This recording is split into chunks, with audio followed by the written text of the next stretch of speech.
Bonjour, dans cette section, nous allons découvrir une notion très importante, pas uniquement en Python, mais pour tous les langages de programmation. C'est la notion de variable. Nous allons expliquer ce qu'est une variable, les usages qu'on va pouvoir en faire, comment créer des variables en Python et comment leur affecter des valeurs. Mais d'abord, voyons qu'est-ce que c'est qu'une variable. On sait qu'un programme informatique quelconque agit sur des nombres, du texte, des objets, des images, etc. Ces différents éléments sont stockés en fait dans des variables. Donc on peut dire qu'une variable est un conteneur qui contient un contenu temporaire. Et j'insiste sur le fait que ce contenu est temporaire parce que la valeur de la variable peut changer au cours de l'exécution du programme. Donc si la variable avait une valeur initialement égale par exemple à x, donc au cours de l'exécution du programme, donc cette valeur ne devient plus x, mais elle peut changer au fur et à mesure de l'exécution du programme. C'est pour cela qu'on appelle effectivement variable. Autrement dit, on peut assimiler donc une variable à une boîte portant une étiquette, c'est le nom de la variable. Ici, par exemple, dans cette image, l'étiquette c'est x, c'est-à-dire le nom de la variable c'est x. Et à l'intérieur de la boîte, il y a la valeur. On peut placer donc un contenu, c'est la valeur de la variable qui va varier au fil de l'exécution du programme. Voyons maintenant comment déclarer une variable en Python. C'est très simple, donc il suffit d'écrire donc le nom de la variable à gauche, puis la valeur de la variable à droite séparée par le signe égal.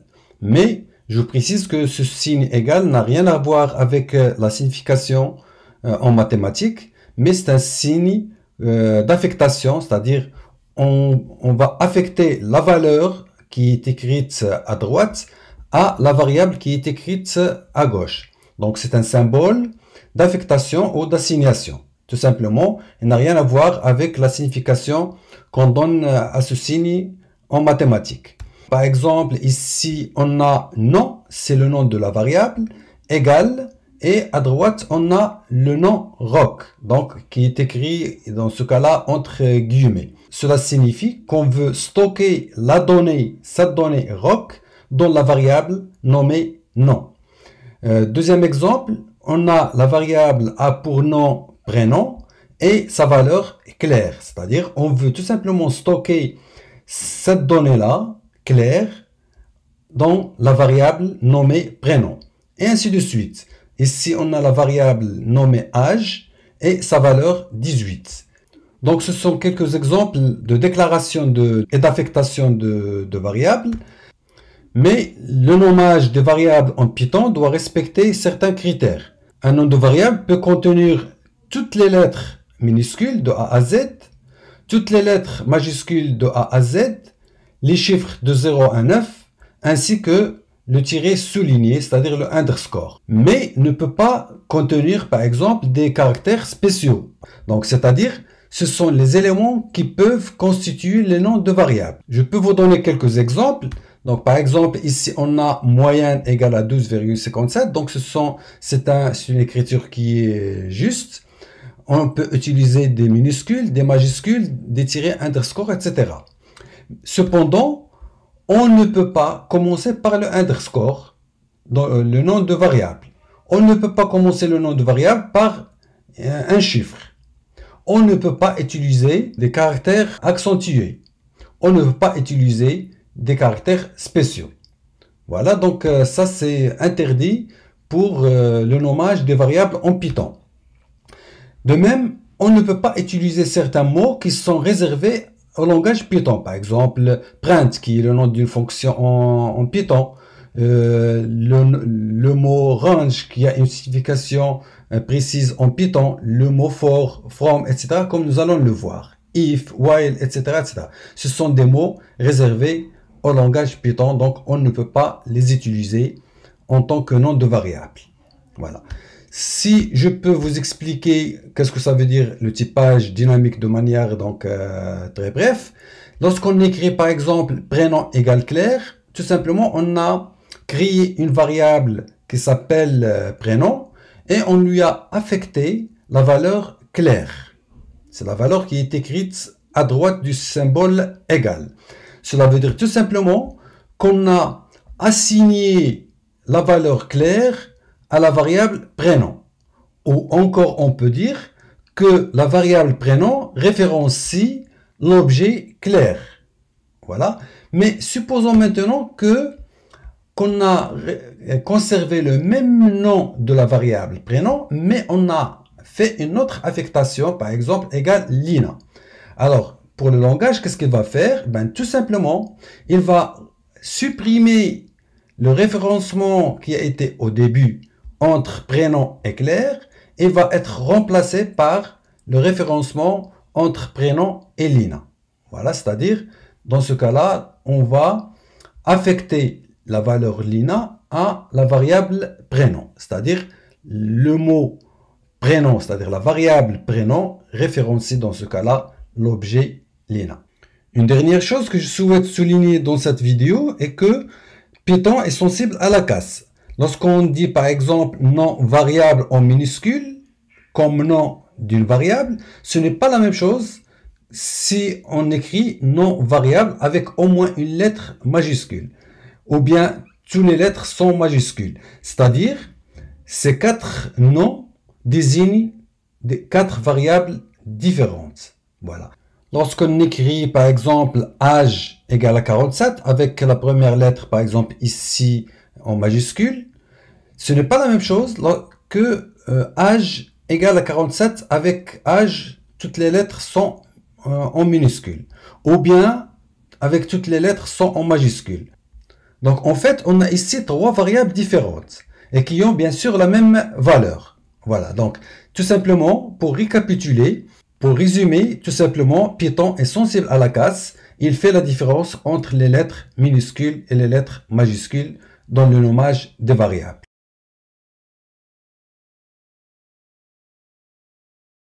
Dans la vidéo précédente, nous avons fait le tour sur la notion de variable. Nous avons dit que la variable a pour rôle de mémoriser les données. Nous avons vu de manière théorique comment peut-on créer une variable et comment affecter des données à cette variable. Dans cette vidéo, nous allons voir en pratique comment peut-on créer une variable, lui assigner des valeurs, etc., etc. Donc voici notre environnement de développement PyCharm. Dans cette vidéo, nous allons utiliser la console parce que nous avons besoin d'exécuter les instructions, instruction par instruction. Pour cela, donc, il suffit de se rendre dans le menu Tools, puis dans le menu Python or Debug Console. Voilà notre console, on peut l'agrandir bien sûr. Donc je vais créer une variable x et je vais lui affecter donc la valeur 19 par le symbole égal. Et nous avons déjà dit que ce symbole égal n'a rien à voir avec la signification de ce symbole en mathématiques. Pour demander la valeur de x, donc tout simplement il suffit d'écrire x et valider par la touche entrée du clavier. Donc vous voyez la valeur de x a été affichée. Voilà, si par exemple on peut faire une autre variable y qui est égale à un calcul à faire par exemple 100, je sais pas, donc plus 12 par exemple. Voilà, et si je veux par exemple afficher cette valeur, donc il suffit tout simplement de taper y, puis valider par la touche entrée, et vous voyez que y est égal à 112. Voilà. Maintenant, nous avons déjà x égale à 19. Je peux faire une affectation à x, une autre affectation à x, tout simplement en ajoutant par exemple une valeur. Donc je peux dire par exemple x égale à x plus par exemple 10. C'est-à-dire, qu'est-ce que je veux dire par cette écriture? Ben, tout simplement, l'ancienne valeur de x qui a été 19 plus 10, je veux l'enregistrer dans la variable x. C'est-à-dire tout simplement comme si, exactement comme si j'ai écrit une autre variable qui est égale à x plus 10. Donc, si je veux maintenant afficher la valeur de x, donc tout simplement, je vais écrire x et je valide. Vous voyez qu'il m'a donné 29, tout simplement. Donc, cette écriture, en fait, n'a pas de sens en mathématiques. Elle n'est pas vraie en mathématiques. On ne peut pas dire que x égale à x plus 10. Sinon, 0, ça serait égal à 10. Mais en informatique, elle a un sens. Tout simplement, c'est-à-dire cette quantité, c'est-à-dire l'ancienne quantité ou bien l'ancienne donnée qui a été affectée à x plus la valeur 10 sera affectée à la variable x. Et par conséquent, la nouvelle valeur de x serait égale à 29, c'est-à-dire 19 plus 10. Ça d'une part. D'autre part, je peux créer une deuxième variable, par exemple, je vais la nommer par exemple z. Et si j'écris par exemple x plus y, comme ça. Donc, et si je veux afficher par exemple la valeur z, ben tout simplement, je vais obtenir la somme des deux valeurs de x et de y. C'est-à-dire la valeur de x qui est 29, la dernière valeur, et la valeur de y qui est 112. Donc 29 plus 112, ça donne 141. Voilà. Voilà ça d'une part. D'autre part, si je veux faire une affectation semblable à celle-ci, x égale à x plus 10, mais je ne vais pas mettre 10. Je vais mettre tout simplement x, par exemple, égale à x plus, tout simplement, plus 1. Ben, tout simplement, c'est une affectation, mais c'est une affectation plus particulière. Donc, on peut l'appeler une incrémentation de 1. C'est-à-dire, on a incrémenté la valeur de x par 1. Tout simplement. C'est-à-dire, avant, ici, x c'est 29. Si j'écris x égale à x plus 1, comme si j'ai ajouté un 1 à 29. C'est-à-dire, j'ai incrémenté l'ancienne valeur de x par 1. Tout simplement. Donc, ici, si je veux afficher la valeur de x, donc x égale à 30. Tout simplement. Donc, c'est une affectation un peu spéciale, c'est une incrémentation. Nous allons voir d'autres écritures des affectations donc, par la suite. Je vais effacer maintenant le contenu de cette console Python. Voilà, donc je vais écrire d'autres instructions. Par exemple, je peux écrire une variable x égale à une variable y égale, par exemple, à 3. Ben, qu'est-ce que j'ai fait? Tout simplement, j'ai fait une affectation parallèle, c'est-à-dire j'ai affecté le même nombre, la même valeur, la même donnée qui est 3 aux deux variables x et y. Donc, j'ai le droit d'écrire comme ça. Si je veux savoir, par exemple, x à quoi est égal, il va me donner 3. Si je veux savoir la valeur de y, donc il me donne aussi 3. Si je change, par exemple, x égale, par exemple, à 45, et je vais chercher la valeur de x, ça donne 45. Mais pour y, si je veux chercher y toujours, ça reste 3. Voilà, donc c'est une affectation en fait parallèle, c'est-à-dire on a affecté de manière parallèle à différentes variables le même nombre. Je peux écrire donc x égale à y égale à z égale à t par exemple égale à 100 par exemple, et c'est-à-dire j'ai affecté la même valeur à toutes ces variables x, y, z, t. Donc si je veux chercher x, donc c'est 100, y c'est 100, z c'est 100, et ainsi de suite. Voilà, donc c'est une affectation qu'on peut l'utiliser. Elle n'a pas de limite. La seule limite, c'est que c'est la lisibilité. Voilà. Il y a une autre façon de déclarer donc les variables. Je vais effacer d'abord pour éclaircir un petit peu donc cette console. Voilà, donc je peux faire maintenant des déclarations, ce qu'on appelle les déclarations multiples. Je peux écrire x, y, séparé par une virgule, égale, par exemple, 10,43. Qu'est-ce que cela veut dire? Si je demande la valeur de x, il va me donner 10. Si je demande la valeur de y, il va me donner 43. Tout simplement, c'est-à-dire x a pour valeur la première valeur à droite et y est là comme valeur la deuxième valeur à droite. Donc ici aussi, il n'y a pas de limite. On peut utiliser plusieurs variables comme ça et les affecter de manière donc multiple. Voilà, est égal à 45, égal à 69, égale par exemple à 100, et ainsi de suite, c'est-à-dire tout simplement x a pour valeur 45, y a pour valeur 69, z a pour valeur 100. Donc la seule limite, c'est question de lisibilité. Imaginez-vous, si on va écrire 10 variables par exemple, dans la même ligne, séparées par des virgules, égales à 10 valeurs, donc à droite, etc. Donc dans ce cas-là, il y a un manque de lisibilité. Donc c'est pour cela, je ne vous conseille pas de l'utiliser s'il y a plusieurs variables. Une dernière chose que je souhaite souligner, c'est que il faut toujours donner des noms significatifs aux variables. Jusqu'à maintenant, je donne x, y, z, mais juste seulement pour la démonstration. Mais normalement, par exemple, si je veux une variable qui désigne l'âge, donc je dois écrire âge, par exemple. Âge égale à 43, par exemple. Je ne vais pas écrire tout simplement x. Je ne vais pas écrire x égale à 43. Donc, âge, il exprime bien la signification de la variable. Donc, si je veux par exemple une variable qui va par exemple désigner la moyenne par exemple de salaire, par exemple, donc il vaut mieux écrire moyenne, salaire. Je peux séparer les deux mots par un underscore, par le caractère souligné. On ne doit pas laisser les espaces. L'espace n'est pas autorisé dans le nom des variables. Donc, moyenne salaire, par exemple, est égal à 2350, par exemple.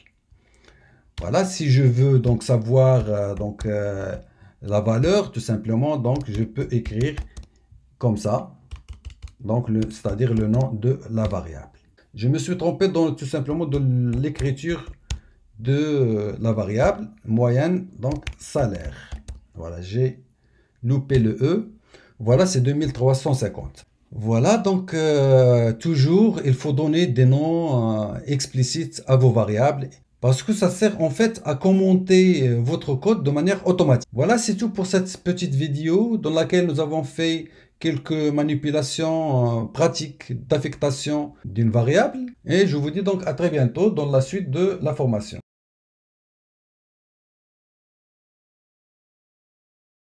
Dans la vidéo précédente, nous avons mis l'accent sur la déclaration des variables. Et dans cette vidéo, nous allons donc voir quels sont les types qui existent en Python. Voilà, donc on va aborder d'abord donc les types numériques. Donc il y a en Python, il y a 4 types numériques. Il y a ce qu'on appelle les types entiers, les types float, c'est-à-dire les décimaux, les types complexes, c'est-à-dire les nombres complexes, et les types booléens. Voilà, donc je vais commencer par vous donner un exemple. Je vais créer une variable x égale par exemple 4. Et si je demande par exemple le type de cette variable, donc il suffit d'utiliser la fonction type et je peux écrire x comme ça et je valide. Donc vous voyez ici que il m'a donné int, c'est-à-dire integer en français, c'est-à-dire entier, tout simplement. Si j'écris par exemple une autre variable, par exemple y égale à 5.7, 5.7, cela veut dire tout simplement 5,7.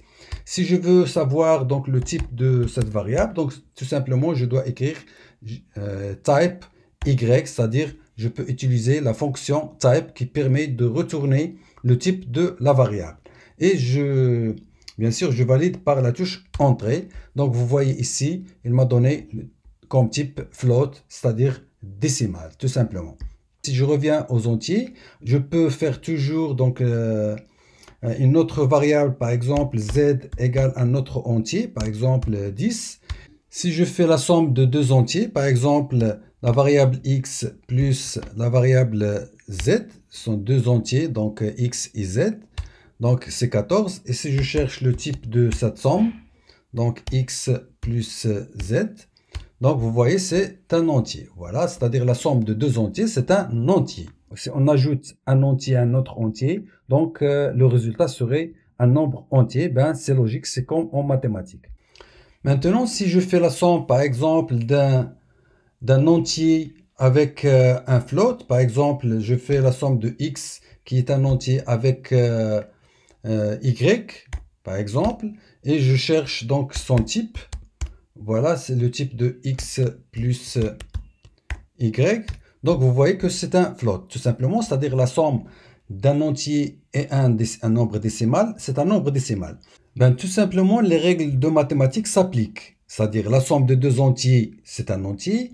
La somme de deux nombres décimaux, c'est un nombre décimal. La soustraction de deux nombres entiers, c'est un nombre entier, ainsi de suite. Le produit de deux entiers, c'est un entier. Mais si on fait le produit d'un entier avec un nombre décimal, ça donne un nombre décimal.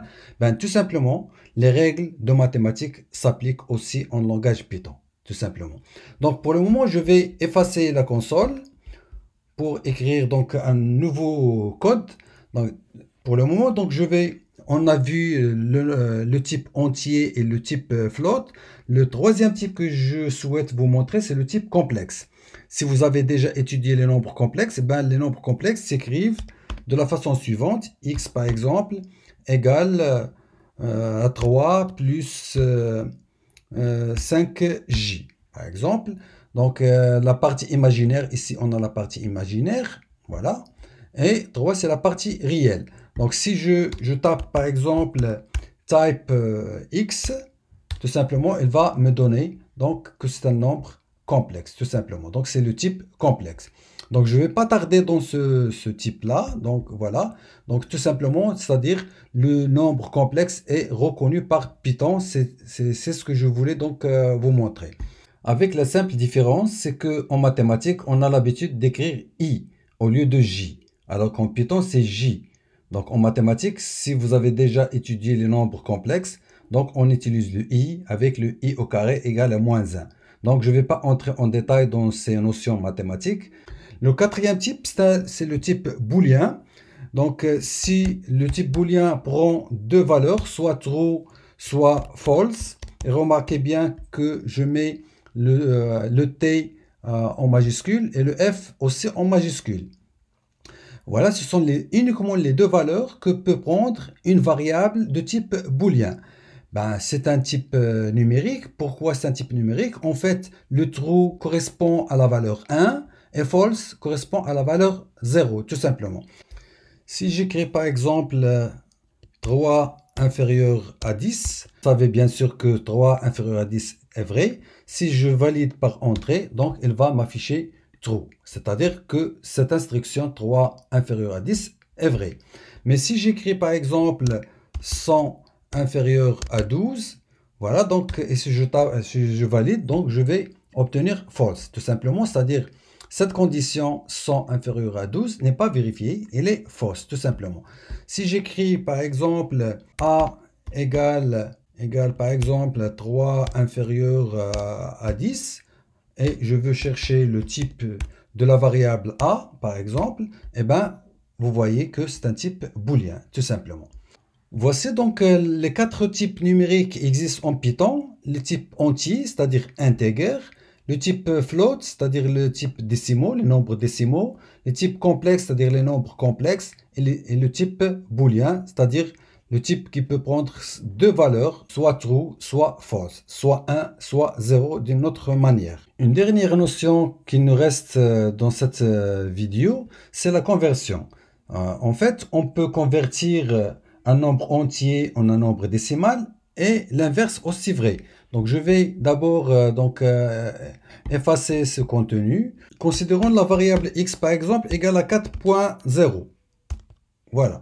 Donc le type bien sûr de cette variable c'est float. Mais si je veux la convertir en entier, il suffit tout simplement de mettre int x et je valide. Donc vous voyez bien que le résultat qui a été retourné c'est 4. Donc, au lieu de 4.0, c'est 4. Je vous donne un autre exemple. Je veux écrire, par exemple, y égale à, par exemple, à 46,89. C'est un nombre, bien sûr, décimal. Si j'écris, par exemple, int y, donc, vous voyez qu'on a conservé uniquement la partie entière. C'est 46. C'est-à-dire, on a éliminé la partie qui est à droite du point, c'est-à-dire de la virgule. C'est-à-dire on a conservé uniquement la partie entière. L'inverse est aussi vrai. Par exemple, si je considère la variable z égale par exemple à 100, c'est un nombre entier bien sûr. Donc le type de z c'est un entier. Mais si j'écris par exemple float z, voilà, vous voyez bien que le résultat c'est 100.0, c'est-à-dire 100,0. Donc c'est comme ça qu'on peut convertir un nombre entier en un nombre décimal et un nombre décimal en un nombre entier. Pour récapituler, donc pour convertir un nombre décimal en un nombre entier, ben tout simplement on fait appel à la fonction int. Voilà, donc qui permet de convertir un nombre décimal en un nombre entier. Et pour convertir un nombre entier, par exemple ici 100, en un nombre décimal, donc il suffit tout simplement de mettre float. Donc je peux vous donner un autre exemple ici. Par exemple, je veux mettre donc une variable est égale à 56, ce qui est un nombre entier. Si je mets par exemple float a, par exemple, il va me retourner 56,0.0. C'est-à-dire, la fonction float permet de convertir un nombre qui est entier en un nombre décimal, tout simplement. Voilà, ce sont deux fonctions qui permettent de jongler entre les entiers et les décimaux. Dans la vidéo suivante, nous allons voir un autre type qui n'est pas numérique.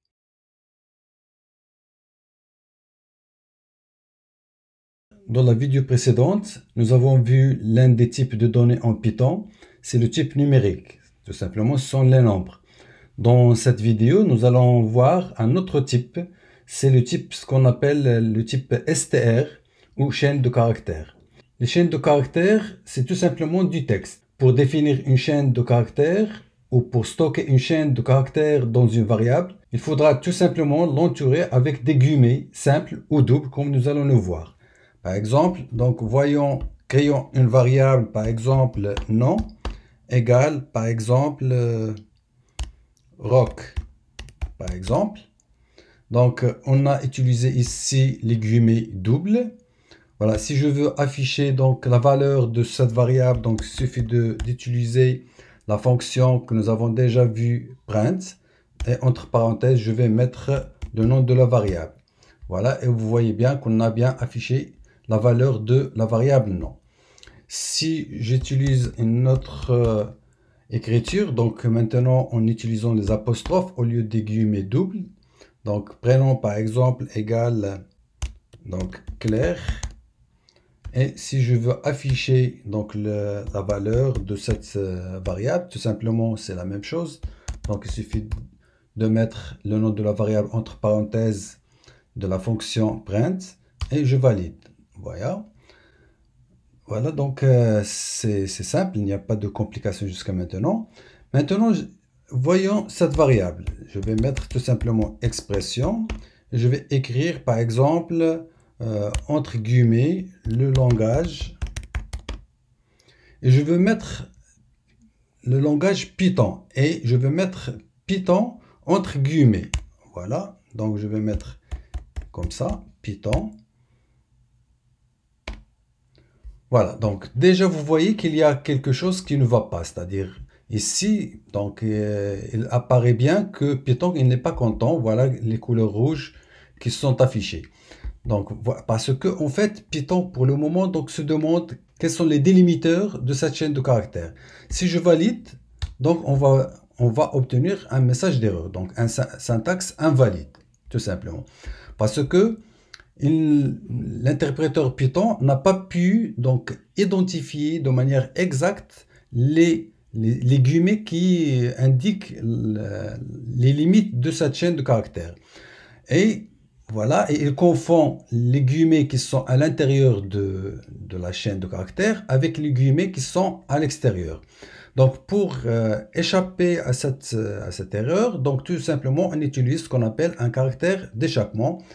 Voyons comment va-t-on utiliser ce caractère d'échappement. Donc je vais mettre la même variable expression égale le langage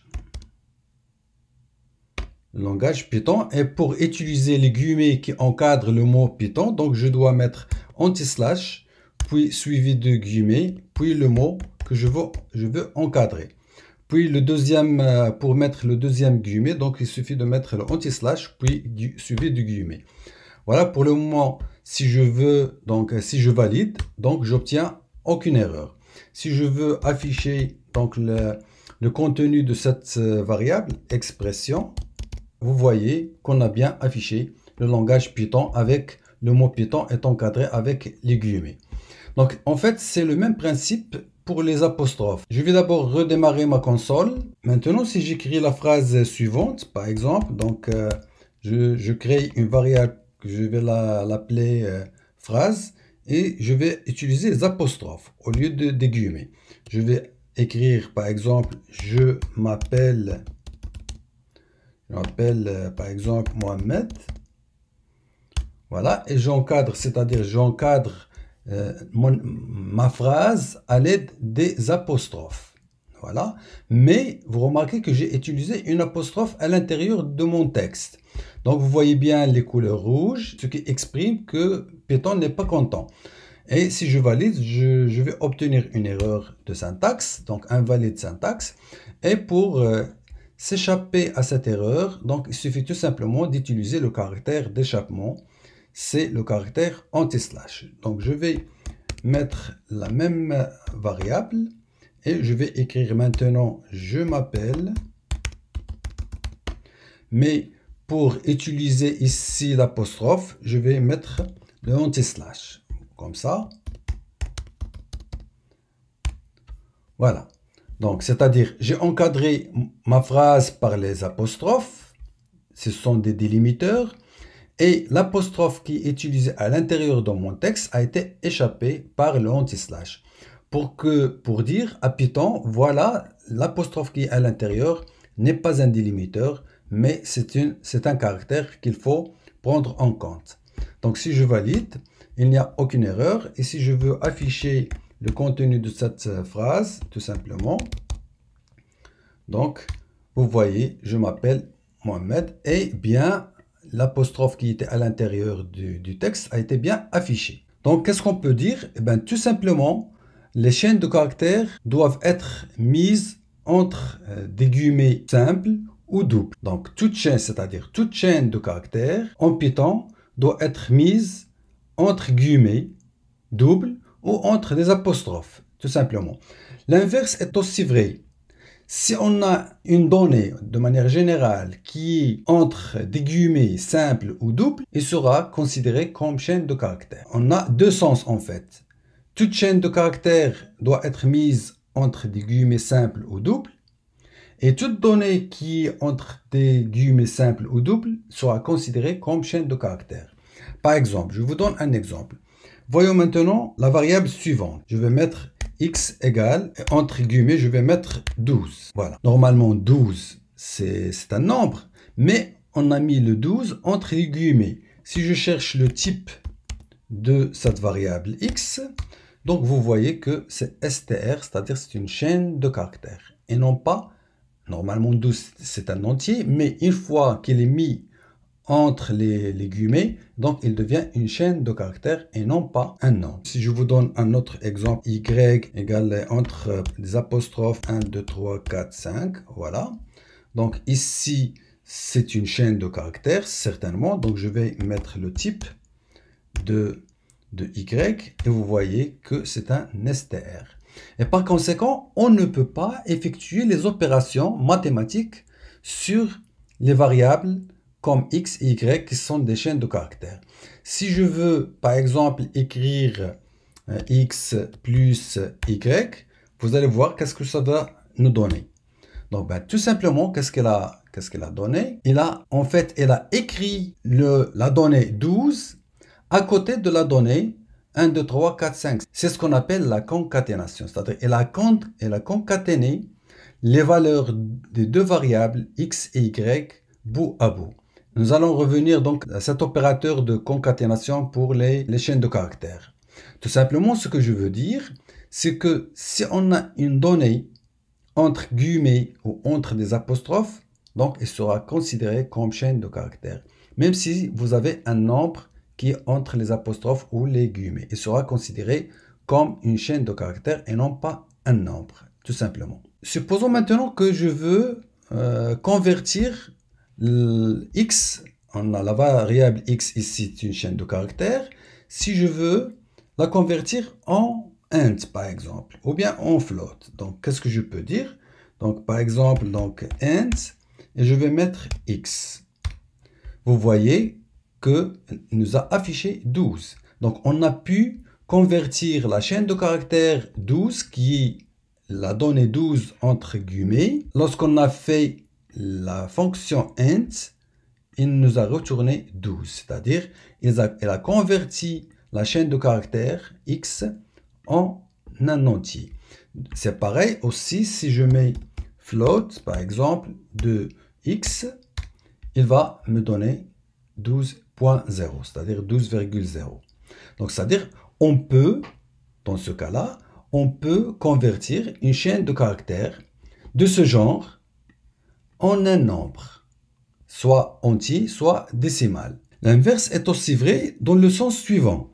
Par exemple, si on a le nombre z égale à 13, et si je fais par exemple str de z, c'est-à-dire pour z, le type de z c'est 13, c'est-à-dire c'est un entier. Et si je mets str de z, tout simplement, il va convertir ce nombre z, ce nombre 13, en une chaîne de caractères. Si je cherche le type de z, voilà, c'est un entier. Donc z, c'est un entier tout simplement parce que z égale à 13. Mais si j'écris maintenant, je vais écrire k égale str de z, par exemple, comme ça. Et je vais chercher le type de k. Donc, vous voyez que c'est un str. C'est-à-dire, on a converti z en une chaîne de caractères et le résultat a été stocké dans la variable k. Si on cherche le type de la variable k, ça donne un str. Mais si j'ai une variable comme celle-là, par exemple, phrase égale Python est un langage de programmation. Donc, logiquement, on ne va pas chercher à convertir cette phrase en un entier. Si je mets, par exemple, int de phrase,